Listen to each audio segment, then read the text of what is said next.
വിഷ്ണു കൊലപാതക കേസിൽ പ്രധാന പ്രതിയായ ഓട്ടോ ജയൻ ഉൾപ്പെടെ 6 പ്രതികൾ അറസ്റ്റിലായി. ഓട്ടോ ജയനെ 1 മാസത്തെ പരിശ്രമത്തിനൊടുവിലാണ് തമിഴ്നാട് ഡിണ്ടിക്കലിൽ നിന്ന് പോലീസ് പിടികൂടിയത്. നിരവധി ക്രിമിനൽ കേസുകളിൽ പ്രതിയാണ് ഓട്ടോ ജയൻ.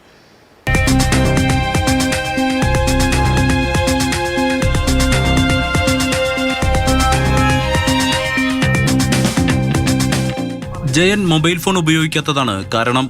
ഇയാളുടെ ഒളിസങ്കേതം കണ്ടെത്താൻ പോലീസിന് കഴിഞ്ഞിരുന്നില്ല. പിന്നീട് വിവിധ സംഘങ്ങളായി തിരിഞ്ഞ് ഇയാളുടെ ബന്ധുക്കളെയും സുഹൃത്തുക്കളെയും കേന്ദ്രീകരിച്ചായിരുന്നു അന്വേഷണം. നിരവധി ക്രിമിനൽ കേസുകളിൽ പ്രതിയാണ് ഓട്ടോ ജയൻ.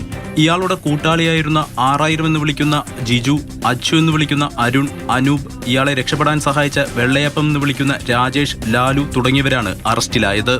ഓട്ടോ ജയനെ സംഭവസ്ഥലത്തെത്തിച്ച് തെളിവെടുപ്പ് നടത്തി. ഇയാളെ ആറ്റിങ്ങൽ കോടതിയിൽ ഹാജരാക്കി റിമാൻഡ് ചെയ്തു. ചിറയൻകീഴ് സ്വദേശി വിഷ്ണുവാണ് കൊല്ലപ്പെട്ടത്. മത്സ്യം വാങ്ങുന്ന സ്ഥലത്ത് വെച്ചുണ്ടായ തർക്കമാണ് കൊലപാതകത്തിൽ കലാശിച്ചത്.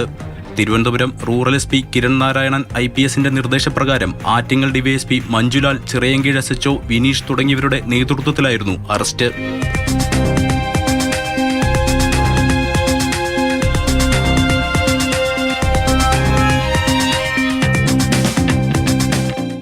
മാതൃഭൂമി ന്യൂസ്, തിരുവനന്തപുരം.